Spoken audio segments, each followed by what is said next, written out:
Yo, yo, joy to the world. Welcome, Natural Nonsense. We back. Andre, Kyler, we in this thing. We are back. We're feeling the fall spirits. This episode is going to be all about joy. So I got the inside out background for our video listeners and watchers on YouTube and Spotify. But we are back. We had to take just a couple weeks off because, life be lifing.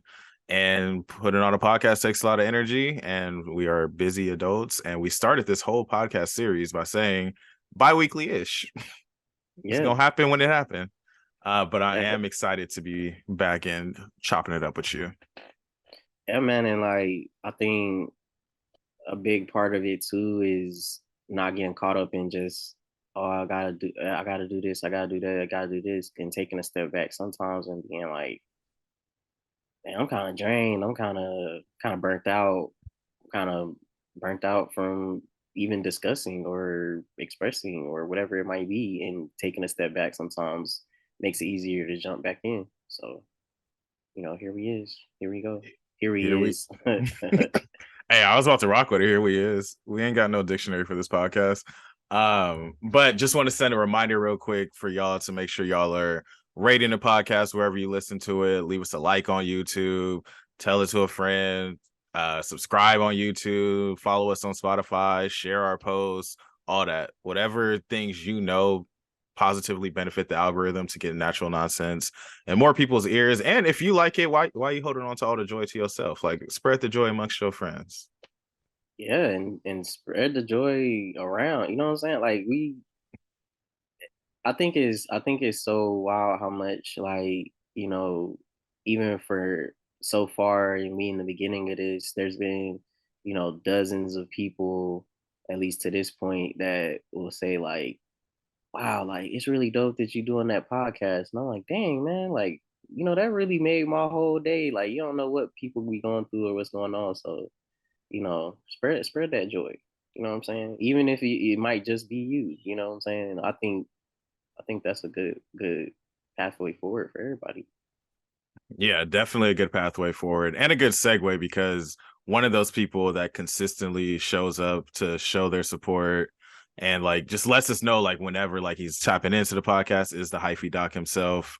The hyphy doc has returned with the voice memo for us, and we're going to take time to listen to what he said. But more importantly, well, not I guess more importantly, but as Andre was saying, like the hyphy doc, he texted us and was talking about like how he was listening to a few episodes, left us a few voice memos, and he didn't have to do all that. Like, but that's what he wanted to do. So we're gonna play one of those voice memos real quick. I have no idea which one I'm choosing. We just about to go off the cuff real quick and hear what the hyphy doc has to say. Nat nonsense. What's good? Um, so as I catch up with these pods, you feel me? Number one, I find an alligator or anaconda. Obviously, I'm going with the alligator because they got like one angle to kill you at. Really, if you get in between their jaws, like I think I can work with that better than working with the anaconda because you touch their ankle, their legs, their hips, their body, their neck, their back.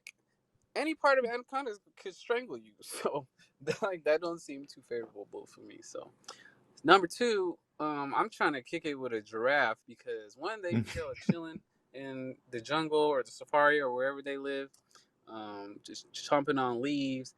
But also, they probably see everything popping off in the wilderness because they got the best view and they can just see everything. So it's like Nat Geo in person, or more like the world star, if you may, of the wilderness. Wilderness World Star is wild. Uh, Nah, that's definitely gotta be a whole podcast just because you sent me that video earlier, that gorilla that was trying to spit game at the other one at the in the thing. Bro, we gotta have a world star for animals. And you know how people be doing the voiceovers? Like I think Snoop Dogg did it one time too. Like, yeah, that that's perfect right there. I just wrote down Wilderness World Star, and maybe that'll be the debut of the hyphy doc on the podcast. I did want to call a quick 20-second timeout though, because did he reference the anaconda's ankles, or was I tripping? No, he not only referenced the anaconda's ankles, also I heard knee, I heard back, I heard the back of an anaconda. And then while I was like, yeah, the back, and I was like, the back of it. I was really going through the anatomy of an anaconda in my head. I was like, wait, have I seen an anaconda? As Have I soon as you seen said ankle, an I was ankle? like, I was like, ankles. I understood the point though. Yeah, The that's point, the point is that the whole anaconda has something that can suffocate you, even if it is all one muscle or just a couple muscles, or I don't know exactly how many muscles, but um, I think it's just wild to say ankle. it really threw me off my train of thought. Because I was following them, I was like, yeah. Then I was like, wait, what animal are we talking about again?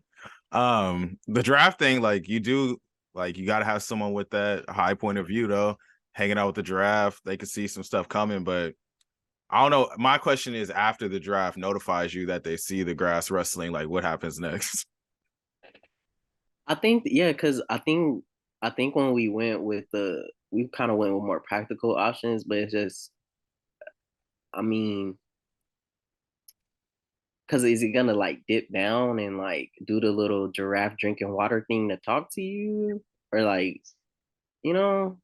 But We did maybe hey, we did say hang out with animals safely for a day, though. I did forget that, but yeah, because I was just thinking if that giraffe swing its neck too quick, Cameron, you might it's gonna be a long day, it's and that giraffe's gonna win. a long day for a long neck. Oh my Oh, god. we're dumb. So let's go ahead and transition to our starter question.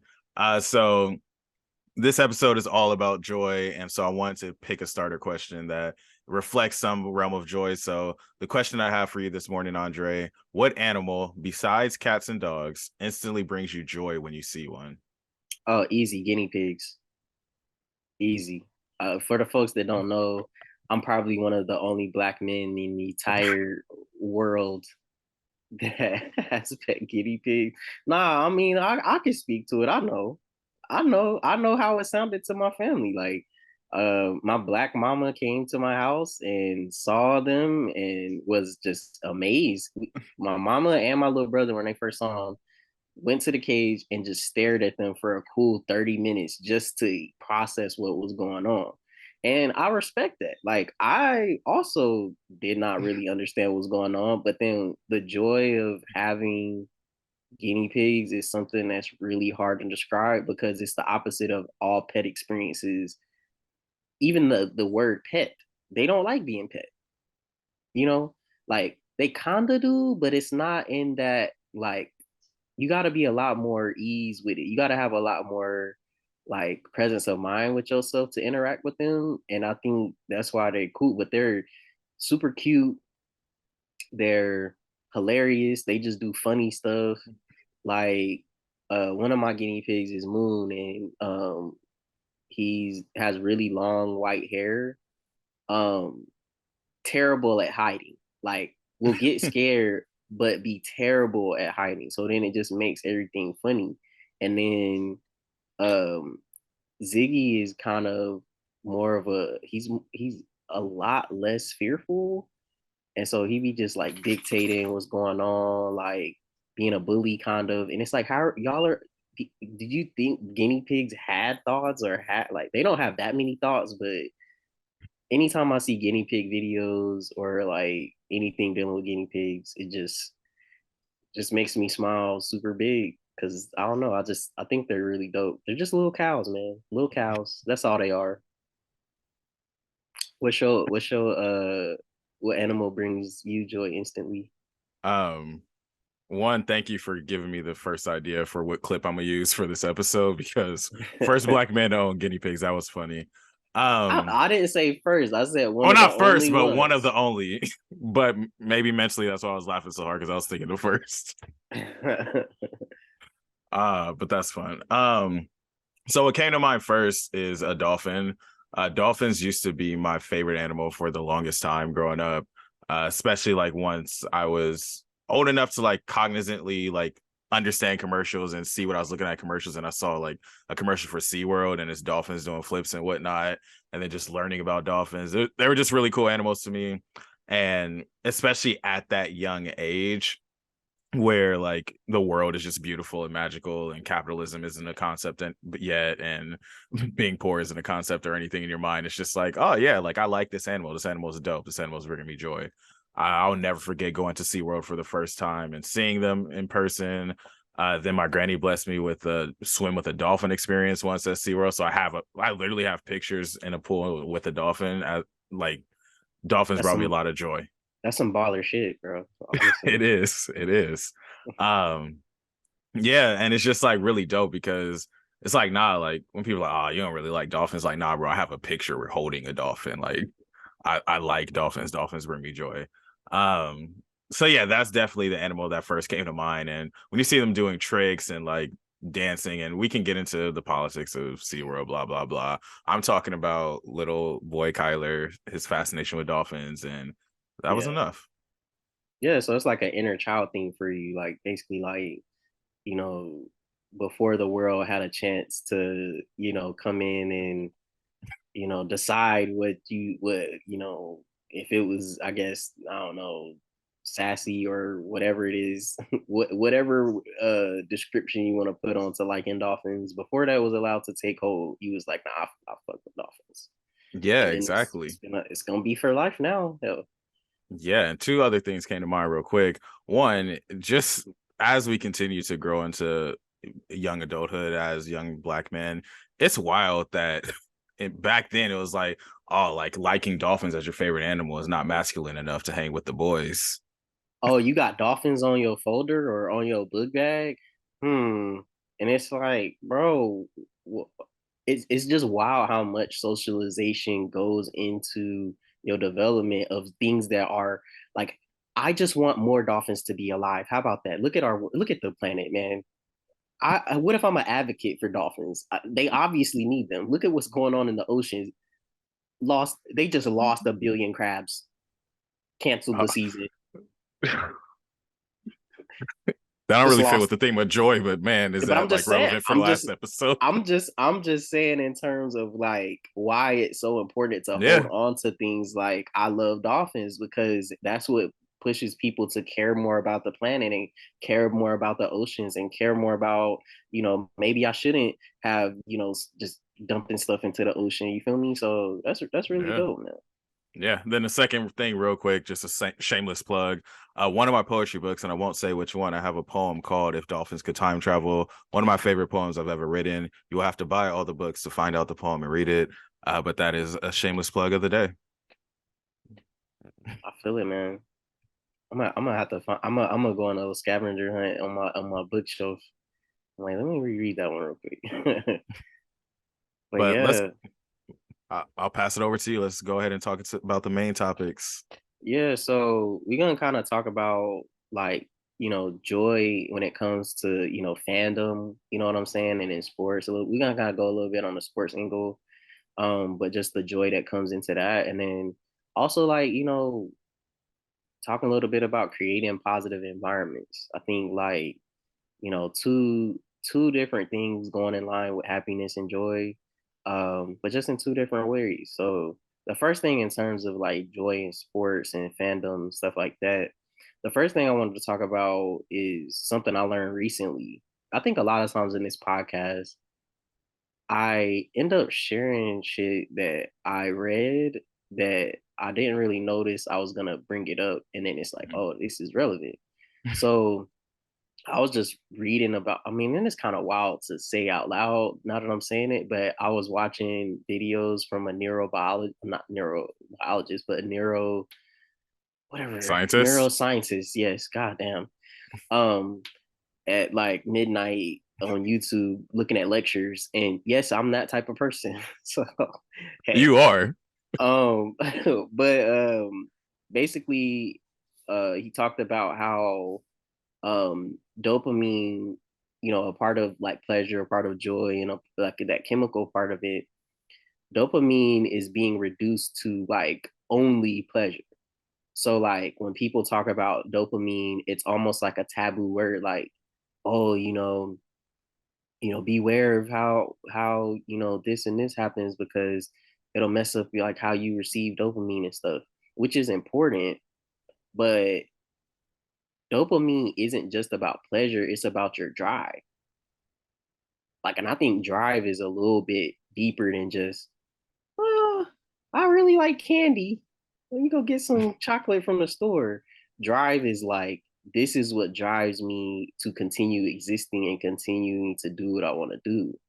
And I think it's something that is deficient in a lot of folks when you look at the greater scheme of things. Like, and it's not drive in terms of, you know, professional drive.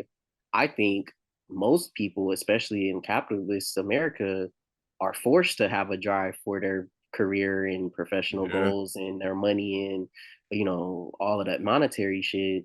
But all of the other stuff, nah. And I think that that's one of the biggest siphons that, happens when it comes to dopamine. And so when it comes to like dopamine, like in nature and stuff, this is those things that like, okay, if there's a um like let's say we're in Africa and it's like the dry season, them knowing what's going to happen from getting that water is what drives them to continue walking barefoot for miles on end to look for water. That's dopamine. That's not just because people just call it instincts or whatever, but instincts only get you to start. Like it's like a key turning the car. But like dopamine is that memory of, damn, you remember that last time we had some water, bro? It was Shit lit, was fire, bro. it was smacking. That's what drives us. And if those sources of the, because I'm gonna get into the sources too. Like, so when it comes to like dopamine in people, the source of the like the neurologist person was talking about, the source of the dopamine is what sets the stage for how we receive it and what we receive for the rest of the day. I was like, damn, I ain't really I didn't really think it was like that because our brains are wired to receive dopamine by any means. So, you can get dopamine from, making a really nice, healthy breakfast. As the first thing you do, it could be, you know, hell, I get make maybe getting up and hitting some push-ups, right? Maybe you feel better, like, oh yeah, I got a good pump, like I got the dopamine flows because I feel, like I exercise. You know what I'm saying? I'm repurposing that. But the thing on the other side is, like I said, you're gonna get it by any means. So if the first thing you do is wake up, turn your alarm off, let me scroll on Twitter, let me scroll on TikTok, now your whole day is set up to, damn, I want to get back to seeing what was on TikTok, or I want to get back to seeing what was on Twitter. I want to Mm-hmm. let me scroll between these different apps, knowing my phone dry as fuck and nobody's hitting me up. I'm gonna be real to You the people. I'm gonna be real to the people right now. hey, you just caught somebody with a stray. Listen to this podcast, scrolling through their phone, ain't nobody texting them. You just hit them with a big stray. But but let's be real. We all that's Yeah. everybody right now. Let's be real. I talk to you, bro. You're my. If I was to go through my text messages, I text you the most. What the like? I, if I'm not getting a text from you, my mom, like our phone. I think right now there's like a over almost like, I guess, expectation or thought that like we have so much access, so we have so much communication.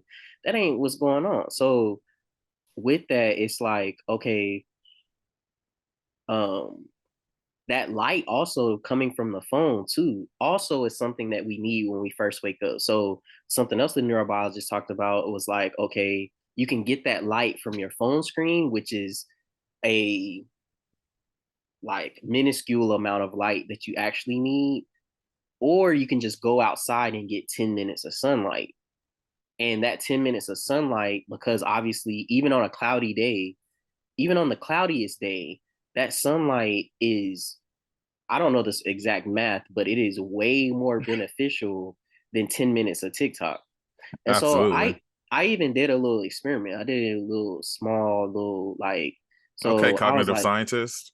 so I was like because in the mornings normally I just kind of I'm really um like oh, I gotta get up, I gotta do it. Because a part of getting up too is cortisol spikes right when you wake up because you have to be woken up. And the only way to really wake a person up is to stress them out to open their eyes. It makes Yeah. sense. But that's why when people say like, their alarm goes off and then they like, oh, my alarm didn't go off yet, that initial fear of waking up too late or whatever, like that's cortisol spiking right when you supposed to get up, and it's you trying to wake up before your alarm, and your circadian rhythm is probably on point. That's more of what that says than really like anything else. But anyway, so your cortisol spikes. So you have to get up and let that do something with that energy. Like if that's just going out and getting the sunlight and walking around, if that's reading, if that's meditation, if that's whatever, because that's going to set the stage for the rest of the day. Hmm. And I think it being put like that is really a lot different from how much dopamine is just about like what you're consuming, right? Yes, but it's also like how you consuming it, because you're gonna need that light, you're gonna need that dopamine, we have needs that are human needs, but we're gonna naturally survive and get it by any way. So if it's gonna be, Exactly. just about like your phone or whatever it is, that's what your brain is gonna get used to and crave. You're just gonna crave your phone. Like, oh, I want to see what foolishness somebody tweeted. I have to see it right now, and I'm a big advocate of when I'm spending time with people, like I do my best to just really have my phone on the charger. But it's not no judgment. It's just I know that I am not a multitasking ass person. I Hmm. have to really be tapped in. Like I gotta, make eye contact. I gotta sit. I gotta I gotta be in the vibe. I can't have too much going on because then it just I ain't as in the moment. But I'm gonna pause there. What do you think so far about like the dopamine thing? Yeah, I mean, you got me back to second year, first year of UCSD, sitting in my cog sci classes. That's what it feels like. But no, you were spitting facts. Like, I think that what was very unique about learning about a lot of this in undergrad was that we owed enough to have like grown up in the age where we got to see the rise of memes and the rise of like social media and whatnot. And so I was learning about a lot about dopamine before the memes of dopamine even was like really making their waves on Twitter and whatnot. And so it was very interesting when those memes start coming out about like, oh, I need this dopamine hit. And it's like, dang, like we spent a whole like 3 weeks on dopamine and neurotransmitters. It's a lot to be boiled down into this one image on Twitter. So Mm-hmm. that was the initial thought that came out. Cause yeah, like there's just so much that goes into it. I'm not going to like relitigate the whole cogsci episode, but it just reminds me of the whole like neurons that wire together, fire together type of deal where like, yes, these things are creating this dopamine uptick in your brain, but there's so many other stimuli that are also contributing to that, whether it's the cooking, whether it's getting the push-ups done, whether it's just being more present and being with your friends and not being on your phone. Because I think that you touched on a lot of good points when it came to like being on your phone versus just going out and getting natural sunlight or just opening the blinds in your window, opening the blinds in your room when you wake up in the morning. Because sometimes I notice like a lot of my friends, you'll see them tweet like every 5 minutes that they're up late and can't sleep. I'm like, yeah, yo, brain got this bright ass light on your phone, like just telling you like, yo, you're supposed to be up, you're supposed to be up, you're supposed to be up. And then like, yeah, it just causes so many different counterbalances in your brain with neurotransmitters and with the stimuli that you're getting. And so for those of y'all who are that type, I highly recommend just like putting your phone down when you're trying to go to sleep, because just that reduction of that light gives your brain not permission to rest, but it gives it the right signal that, oh, we're attempting to rest right now, and just creating those types of environments. That's why, like, I love falling asleep with some incense going, or like the oil diffuser going, like just those different stimuli that can get my brain to know, like, yeah, like you're in a peaceful state of mind. You don't have to worry about any specific thing right now. Just be in this moment and get your rest. And I think it's just as important ending your day as it is to receive some of that dopamine to start your day. Um, but yeah, I think you could Yeah. teach a you could at least teach a cognitive science seminar. I think I could give you that stamp. Dang, that's what's up. But I think just going off of your point real quick, so I was that person, for folks that don't know, like I even got a hoodie that say vamp. Like the vamp life, it wasn't just a life, it was a movement. Like I used to say things like, I don't get tired, like I'll sleep when I'm dead, all of these different things when I was going through college and just like my early times. And that was always even in high school too. Like I never really slept that way. And even in high school, I didn't really have a phone to be lighting Mm-hmm. up no screen. So I have always known that it wasn't so much of, just my phone, because I know I'm just naturally not a morning person in terms of, you know, being chipper, I would say, or like wanting to communicate with people. But I decided that doesn't have to be my version of being a morning person. And so what I started doing is, like, when it's bedtime or time when, I still have a couple hours before it's like 8 hours of sleep, basically. So before I have to get up, I just put my phone on the charger in the bathroom. What the fuck do I need my phone for? Yeah. I mean, who's gonna call? If somebody calls me, my phone's already on do not disturb. And my mama and everybody live on the East Coast. So if they do call me and it's after the do not disturb, honestly, what am I gonna do about it?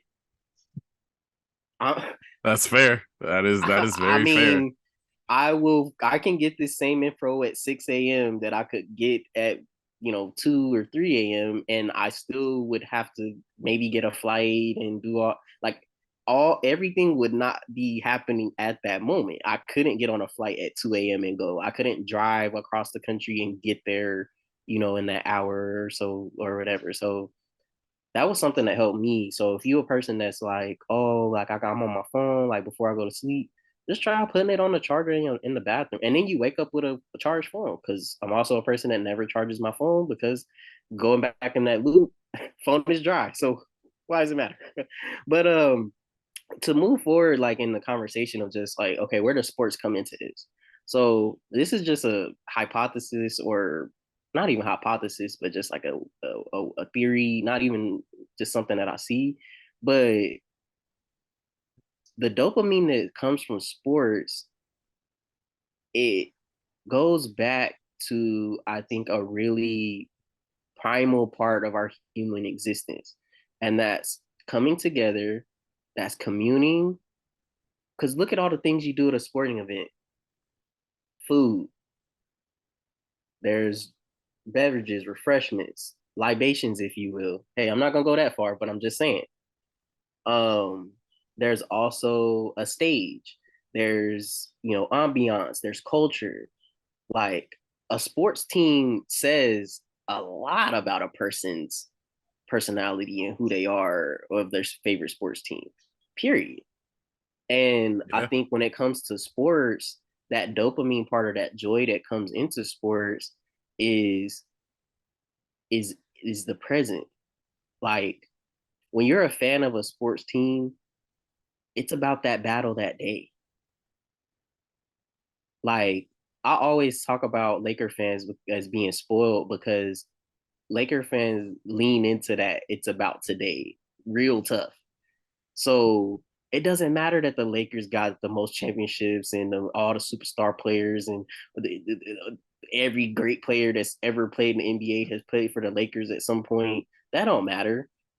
Lakers is ass because fucking somebody missed the three last night in the last 2 seconds. The Lakers is ass. Fuck this team. Fuck the coach. Fuck the owner. Everybody need to get fired. bruh, we not at the All-Star break, folks. You're not wrong. Can can we get to the All-Star break? We don't know what's gonna happen yet, but that goes into it. It's about staying present. And during football season, same thing. Like, your sports team. Like, I'm a Commanders fan. It sucks. It sucks being a Commanders fan. That's a part of my experience, but I can't lie to people and be like I tried it too. Like, I'm just a football fan, and there's a couple players I like. Man, that lasted for a few years, but it just didn't stay because I care about my team. Like, I care. I will always look on the little ticker on ESPN. Man, what they looking like? What they record looking like? I'm always peeping for the record because I care. It's been my thing for my whole life. So I think that part about joy that comes into sports is just the fact that you can stay present. It's about the Yeah. present. Like, that's why people gamble on it so much. Like, that's a whole nother conversation though, because Yeah, that's a whole nother especially conversation. with this. But I think yeah, like, it's just something that brings so much joy just in that present that, you know, like when my team is, fighting for a championship, one of my other teams in another sport, when my other team is trash, this team might, do something. So then, it's something that you can lean back on and fall back on and be like, things might be all right today. My team won. And then you Yeah. have that camaraderie with other fans, like, and especially now in a virtual world, I follow so many pages, and you got your podcast for the Lakers and stuff. Like, I love that because you actually can convene with people in a way that's not based on politics. It's not based on, some ways it's based on politics, but it's not based on very superficial things. Like, a Laker fan doesn't look like anybody. Nah. Like, uh, like, you can just be a fan and connect with other people off of that, and I think it just helps everybody to stay in the present at least. Yeah. What do you think about that? Yeah, I think staying in the present is like a great way to put it because it's like for this 2+ hours, like I'm watching the game. Like it's me, it's the team. I need to put in my 2 hours to make sure that my team wins this game. Like I'm a part of something. And you brought up a good point with social media because now, like, you don't have to all be in the living room watching the game. It's like, nah, like I'm on Twitter. We're all talking about this. If this turnover happens, we about to discuss this on the timeline. Like let's put this on the operating table. Who was he passing to? We have to discuss because we have a communal environment that we're watching this and we feel invested in this team. And that I love hoops Twitter because in the off season, it's like, nah, like these are our needs, these are our weaknesses, this is how we feel them. Really, it's a business mindset too. It's teaching people like how to operate as a business, giving their 2 cents. Some people give terrible takes. Some people don't watch the film, but that falls out of joy. So I'm not going to get into our DeAndre Jordan stands out there.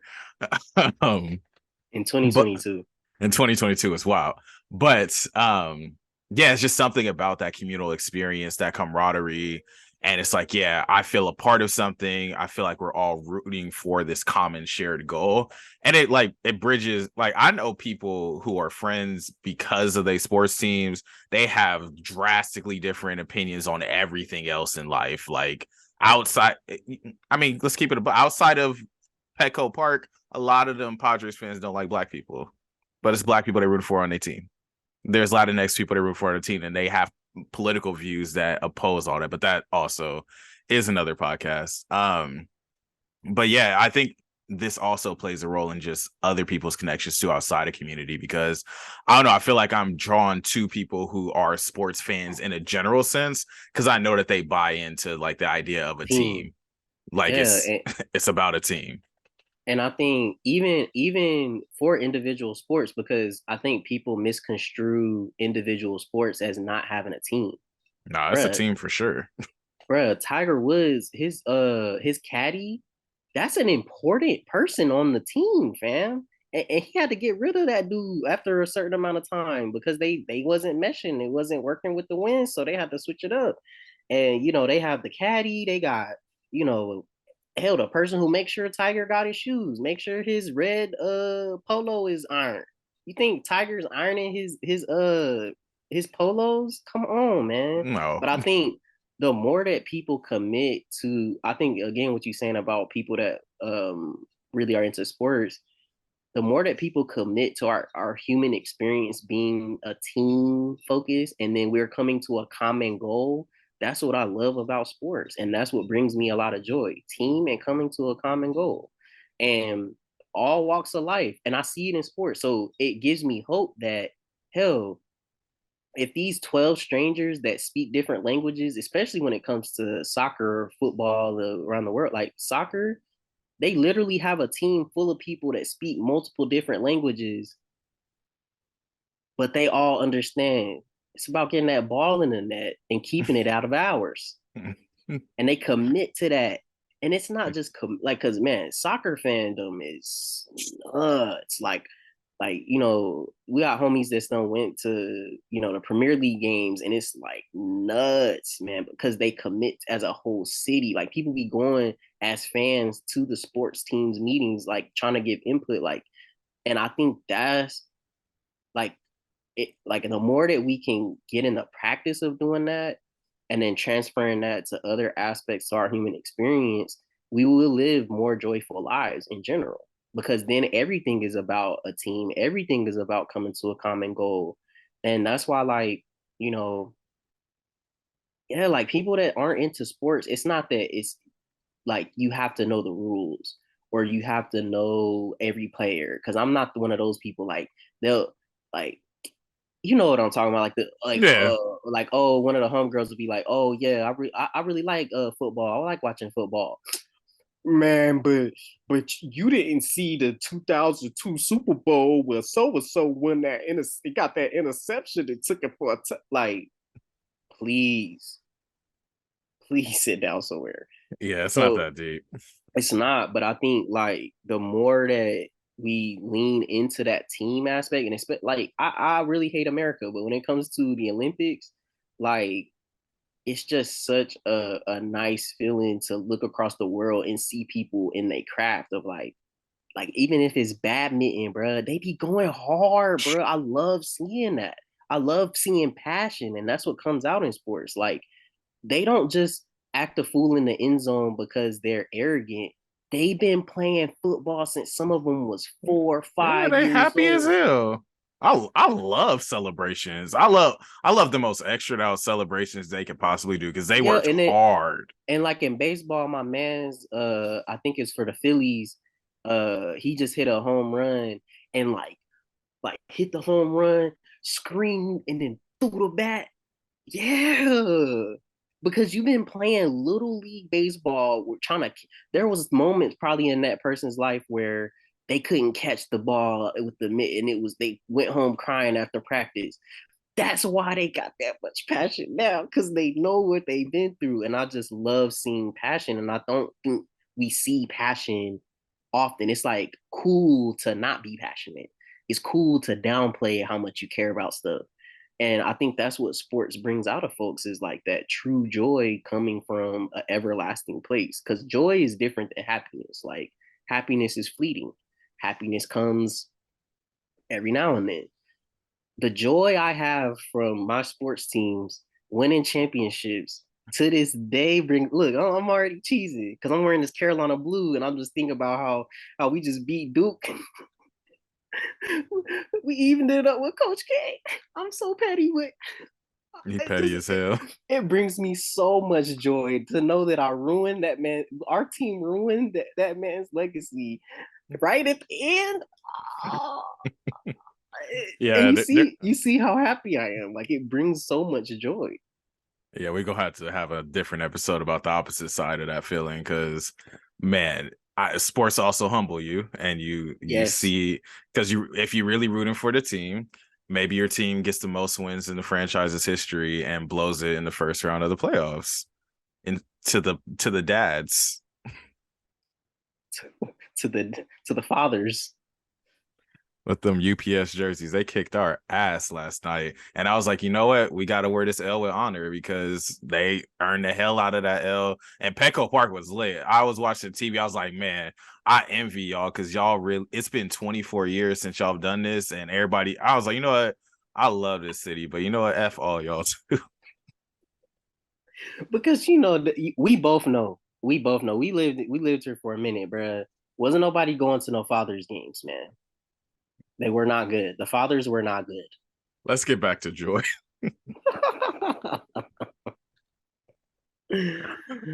Oh my Oh man. gosh. That was funny. That was fun. But see, even just talking about the idea of sports brings a lot of joy.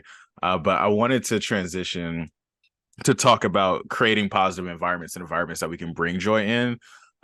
Just because I feel like, and I'm gonna probably go some of this in reverse order, but when I was a student at UCSD, me, the homie Cambria, and this poet I knew, Amin Ra, we did this program at the Black Resource Center, and it was all about like self-love and creating positive environments. And Ra was facilitating it, and he had us do this activity where he made us write a list of all the things that bring us joy, bring us peace, or create peaceful and joyous environments for us. And then he had us circle the ones that we could control and create and cross out the ones that we couldn't control or create. And just thinking about in terms of what can I control in my environment that leads to me feeling more at peace or feeling more joyous. So if you feel joy when your bed's made after you wake up in the morning and your room looks orderly, like that's something you can control, and you can like notice, okay, I haven't cleaned my room in a week. Maybe that's something that I can do to create more joy in my life. If you like listening to music on your commute to work, but the last few times you haven't been, like, maybe it's time to listen to music. So I just wanted to talk about like creating joy in nature, where we can find joy in nature. So the question I want to start this conversation with is like, where in nature do you find yourself at peace and why? I feel like it's kind of wild because it's really varying. Like, because I've lived in a lot of different places. Usually, it involves water. The most peaceful place I would say was when I lived in Houston. We lived in a neighborhood. It was like right near Lake Houston. Like I could walk to this little rinky-dink kind of pier looking thing. We did not have money to live on the water, by the way. I just want to say that, by the way. But it was kind of secluded. So if you go out there, like nobody's over there. So I used to just go there and just sit there. And at this time I had like a Go phone or something. There wasn't this just access to me. So like, yeah, my mama could call me with my minutes, but so I just really just sat there. And then, coming to San Diego, and that place for me was the cliffs, like near La Jolla, like in the like near the beach and stuff. Was specifically the cliffs because I would go there to just remind myself of just like how small I was on the grand scheme of things, but that was reassuring that like I'm a part of something, and that these waves will continue to crash until the moon goes out of orbit, basically. So it's not that, I'm unimportant, but it's just I have a lot of value of what I can do now, but I'm going to end. Like I'm not a mortal being. So I don't have to be so married to my flaws or my mistakes or the things that I messed up on in the past. I can also be like, man, these waves still gonna crash though. These tides still gonna come in. This ocean's still big as fuck. And I think that just helps me to get out of my head in a lot of ways. So definitely near water. Near water, but if I'm back home though, as long as I'm somewhere where there ain't a lot going on. That's why I miss the country a lot. Like when I say the country, I mean like, you know, just there's not a freeway that I can hear near me. Wild thought. Like until I met you, I never even thought about places existing not next to freeways. Yeah, and I used to tell you, I'm like, bro, you don't hear that? And you like, what you mean? I'm like, it's like constantly noise. Like you don't hear that? And you like, nah, I mean, I just grew up like this. And then you explain to me, living right by LAX and having the airplanes go over so much, like you just kind of, and I'm just like, bro, I can't even, like, that's just such a completely opposite of literally waking up and hearing nothing. Wild. Like, so I try to go to places. Usually it's my aunt Corinne's house, my great aunt Corinne. She got like a house that like across the street from her house is nothing. Nothing at all. And behind her house, nothing. Woods. Sounds terrifying. But you know, it's neighbors still, but they farther apart. You know what I'm saying? But I just feel like it just helps me come into myself a little bit more. But where's that place for you? Yeah, I think you nailed it with water. That was very poetic, very beautifully stated. Just when you stand next to the ocean, it just never fails to amaze me how big and vast the ocean is. Like, I'm just this speck standing on this shoreline at the Pacific Ocean, and there's so much more water than I can even see. Like, looking out at the horizon and just thinking just how far like that distance actually is. Yeah, Like, because I think we can only see like as far out we can see is only like a mile of the ocean. yeah, it's nothing in the grand scheme of like just yeah. And so standing next to the ocean, it brings me to a place of peace. It brings me to the moment, like you mentioned. Anytime, and especially in undergrad and even like right after undergrad, if I was ever having like just a rough day or just felt myself like feeling out of control of how I was feeling emotionally, I would just drive to La Jolla Shores, like just walk on the sand for a bit and just listen to the waves. Like you said, these waves are just going in and out. They were going in and out, whether I was sitting at home, whether I was on campus, like these waves are just doing their wave thing. And just to really have like some repetitive noise, like the sound of their waves crashing on the beach, just like is very grounding, and just being present in the moment. And even yesterday morning, Sabrina and I, we went on a little walk on this trail, and it was very quiet. I was like, it was like weirdly quiet. I heard nothing. Like, it was a gloomy day. There was nothing rustling in the bushes. It was just us. We was walking in nature, talking about life, and we stopped on this rock, and we're just overlooking like the valley it was in. It's like, wow, like nature's just beautiful. Like, we don't know like the story of this trail, like how many people have walked these paths, how many conversations have been on this path, how many storms this place has seen, but like it just continues to just exist as nature. And I think having those times where you could just literally press pause on life and like just be in whatever moment you're in, like whatever you got to do in 2 hours doesn't really matter. You sitting here in the middle of this trail, you got to walk back across this trail, and yeah, it's just great. I think part of it might be the earth sign in me. I don't know, but I just like anything where I could just have a moment, whether it's surrounded by greenery, surrounded by water. But if I had to pick like the place where I always find myself at peace, it's either in or around some water for sure. Yeah, I think it just we're 75% water or 70% water. So I think it's something that's, you know, really different. I think also, yeah, probably it's probably enough for another podcast, but I think we have a lot of, you know, ingrained, you know, historical traumas around water as Black people. And I think like the more that we, I guess, what do they call it? Exposure therapy or something.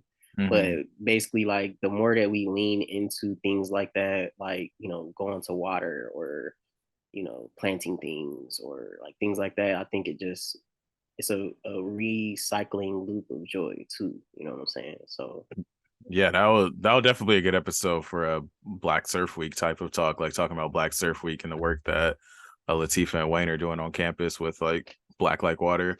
One more thing I wanted to touch on with regards to creating positive environments too is kind of this idea of ignorance being bliss. I think this is something I've been thinking about a lot lately, especially like in a transitional phase in life, like about to finish a master's program, and just thinking about how ooh, much yeah, no. Pause.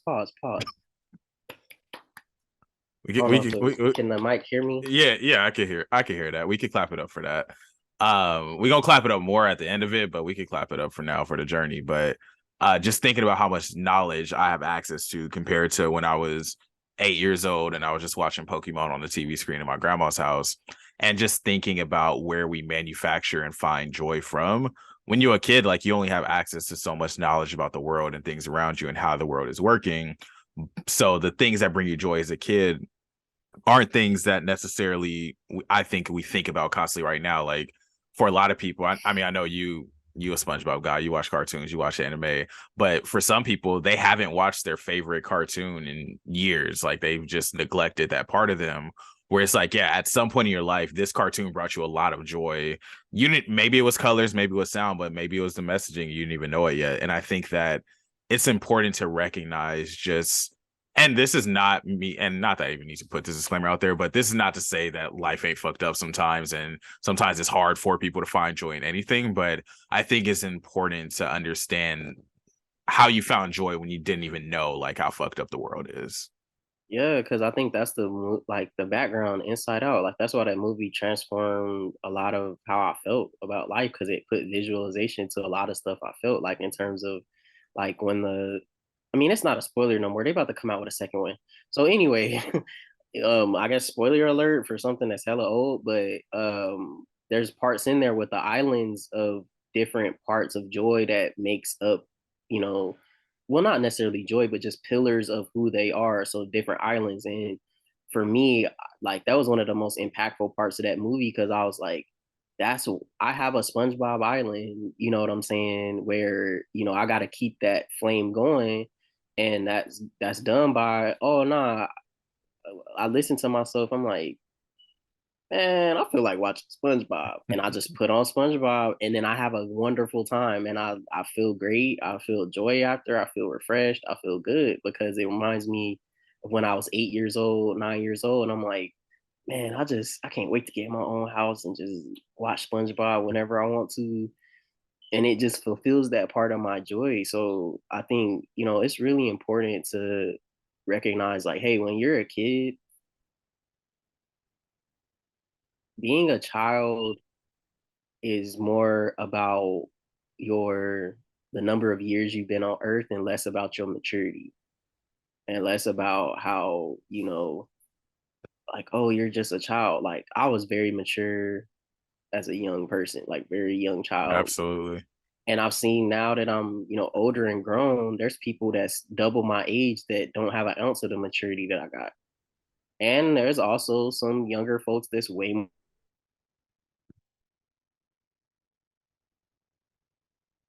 but I just think there's this kind of push through capitalism to push people to stuff down their inner child and be like, oh, you too old to be doing that, or it's too late for you. Oh, you pushing 30 or you pushing 40 and you still do like, and that type of language of just like, oh, you got to stop doing stuff because of a year that you've been on earth. I've just never bought into that because I've seen people with the most joy. You know, it's still grandmas that's it's a grandma basketball league. You feel me? And I think that's dope as hell. They be That's out there, fantastic. Annie may be out there, be out there work, and you know, I think that's dope as hell because again, they probably always loved hoops, and it Yeah, never went away, and and it it doesn't shouldn't. matter. And it doesn't matter. Oh, you shouldn't be playing basketball because you know you got this done or you got this done. Man, I tell people all the time, bro. We only here one time on Earth. We got a vessel. That's our body, but our spirit and what we think and stuff gonna live on forever, depending on what we do right now and what we teach people right now. That's gonna live on forever. That's why, like with my nieces and nephews and stuff like that, you know, I be trying my hardest. Like I've lived so far away, but every time I spend time with them, just spending real time with them, doing something so that like maybe I'm not there all the time, but if I'm gone or I'm not here, I'm gonna live forever in them, or I'm gonna live forever. Like, you know what I'm saying? That's how I'll be looking at stuff, and not just so much of just like, oh, like you saying, controlling what you can control. I can control, you know, my remote control and put it on SpongeBob. I don't have to watch, I don't know, Breaking Bad because I'm an adult. Like, why? Right. I don't have to do that just because oh, you still watch SpongeBob? Yes, absolutely. Absolutely. Yeah.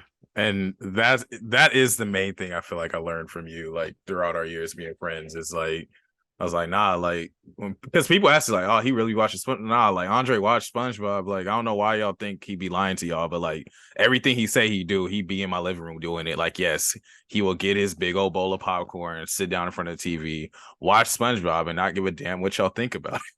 And I like that. And you're invited to join, and that's the thing too. Like I would invite people to do these regular normal things that I do in my regular normal life, and some people would take me up on it, but there's this illusion that like, oh, people is just like, oh, there's no way to connect, or like, how do you connect with people, bro? What a SpongeBob is one of the biggest things that I'm able to connect with people on, but it's not just because of it's a TV show or whatever. It's because that show has a lot of little things in there that are just functionally hilarious in any setting. And that's why SpongeBob probably has some of the most memes that come from the show because it's relevant, like even to this day. And so, whatever that thing is for you, you know what I'm saying, to the listeners and stuff, lean into that more. You know what I'm saying? Because that's the only reason why we here. We're not here to just be pixies like from Fairly Odd Parents. Because a lot of people start living that life. Like suddenly they starting to golf, and I'm not hating on people that golf. I'm not. But just all I'm saying is we suddenly golf. Like what happened to everything? And people grow and evolve. And I'm not saying that, but I just don't think you have to. Oh, I'm a certain age. Oh, I got to start golfing now. Oh, I'm a certain age now. I gotta just start wearing these uncle shoes or something. I'm gonna have my uncle loafers at one point, but I'm just saying like I feel you you. don't you don't have to just ascribe to things purely off of this is my numbered age. Like some of the best creatives that we've ever known, like like who do you want to name? They was all being creative this whole time, tapping into their child spirit and their child inner child to do these things. Like you can't be serious and do a moonwalk. That might be the bar of the episode. You can't be serious and do a moonwalk. I like that. That's the words to live by today. We're brought to you by Natural Nonsense Podcast. So for everyone listening, practice your moonwalk with your best smile on your face. Start the creativity going. I want to transition to the last part of the podcast and go to the Cool Beans segment. This week's Cool Beans is another creative, so someone doing their thing to leave their mark on this world while they're here. And it's Tufted Nostalgia. You can follow them on Instagram at TUFTEDNOSTALGIA. Tufted Nostalgia. That's the homie Rihanna. We went to UC San Diego together, and just give it up for the UC San Diego legends, because like people be graduated from UCSD and they be doing they thing. Like every time I'm scrolling through social media, like I'm seeing somebody doing something dope, and I'm just happy to be at a position in my life where I can support like my friends doing dope things. And so for those of y'all who aren't currently opening her Instagram, Tufted Nostalgia, they do handcrafted tufted rugs, wall hangings, and more. I had the privilege of being able to purchase or commission a rug from Tufted Nostalgia, and she was like, "Oh, do a reaction video." I was like, "Oh, I am not an influencer, but I am a podcaster." And so, got this in the mail not too long ago. The bag says, "Hello, I'm what you've been waiting for," which is an excellent bag to receive something in. Like, you're what I've been waiting for. Like, that's dope. Yeah. Kind of get ready to be kind of obsessed is on the packaging. So shout out to whoever your marketing person is. Tough to nostalgia. I rock with y'all. But yeah, I just told her that I would open this on the podcast so we can see exactly, y'all can see at the same time I saw. And it's going to fit into the theme of joy and healing your inner child, because she made me Hey. this rug. For those y'all not hip to Pokemon, this is one of my favorite Pokemon. This is Umbreon. Yeah, I sent her a picture. She had the idea of how she wanted to make it happen. Got the purples, the blues, the blacks, and she did her thing on it. So you too can have your childhood idols or favorite imaginary things that you liked growing up. turned into a rug. She has ways you can hang it on your wall. I'm not sure where I'm going to put this yet, but it is dope as hell. So thank you, Tufton Nostalgia. And once again, they did not pay for this advertisement. Cool Beans is all about just shouting out the people that we're naturally supporting, and hopefully y'all can support them too. So check them out. Yeah, that's a dope rug, honestly. Like I know how much you love like Umbreon stuff. I think like again, like you, bro, look at what's going on, bro. We got a limited amount of funds. Why not make sure that some of those funds go to your joy specifically, not just like what like keeping up with the Joneses or oh, I gotta have a new iPhone or something like that. And I'm not judging people that do that, but it's like, or you could really get something that you really have a lot of joy from. And what are those things? You know what I'm saying? So Yeah. that's really dope. That's really dope. Yeah, and that's the kind of last message of the podcast is just whatever you're doing to create joy or create positive environments, do it for you. Like I'm gonna smile every time I look at this rug on the floor, and that's worth whatever dollar amount I spend on the rug. And yes, we can throw in like, of course, people don't have access to resources to be able to buy physical things all the time or materialistic things to bring them joy, but just thinking of how we can spread joy, how we can share joy. One of the ways that you and I do it is through this podcast. I mean, I love having these conversations, and I love interacting with people about them. It's great. So yeah, I'm just really happy out here. This was a very soul-filling episode, I would say. I feel like it set good intentions for this Sunday morning. Hopefully sports teams and everybody's sports teams does well. And honestly, that's impossible because half of y'all sports teams not going to do so well, and y'all's going to have to duke it out. But this is coming from a Dodger fan who had to watch them blow it on national TV last night. So, hey, we gonna find some joy somewhere today. Yeah, we got to.